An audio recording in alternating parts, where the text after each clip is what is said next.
ഒരു മനുഷ്യന് ഉണ്ടായിരിക്കേണ്ട ഏറ്റവും വലിയൊരു ക്വാളിറ്റി ആയിട്ട് എനിക്ക് തോന്നിയിട്ടുള്ളത് ലിസണിങ് ആണ്. നമുക്കറിയാത്ത ഒന്നും ലിസണിങ് ആണ്. പറയാൻ നമുക്ക് നന്നായിട്ട് അറിയാം, കേൾക്കാൻ അറിയില്ല. കാരണം നമ്മളെപ്പോഴും ആരെങ്കിലും എന്തെങ്കിലും പറയുമ്പോൾ ഇടയിൽ കയറും.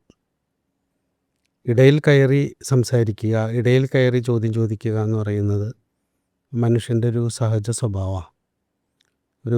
ഒരു കാര്യം ഒരാൾ പറയുമ്പോൾ അത് മുഴുവനായിട്ട് കേട്ടിരിക്കാനുള്ള ഒരു ക്ഷമ നമ്മുടെ ബ്രെയിനിനില്ല. ആരാണ് നല്ല പേരൻസ് എന്നുള്ള ചോദ്യത്തിന് ഒരിക്കൽ ഗുരുനിത്യ പറഞ്ഞത് ഞാൻ എപ്പോഴും ഓർക്കും.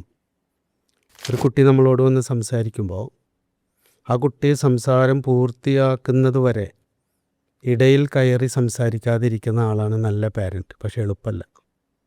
നമ്മൾ പറയും, ശരി കേട്ടോ, അതിന് നമ്മൾ ശരിയാക്കി തരാം, മോള് പോയിരുന്ന് കളിച്ചോ എന്ന് പറയും. പെട്ടെന്ന് ഒഴിവാക്കും നമ്മൾ. കാരണം നമുക്കത് മുഴുവനും കേട്ടിരിക്കാനുള്ള ഒരു ഉള്ളു നമ്മൾക്ക് രൂപപ്പെട്ടിട്ടില്ല. അങ്ങനെ ഒരു ലിസണിങ് നമ്മൾ പ്രാക്ടീസ് ചെയ്തിട്ടില്ല.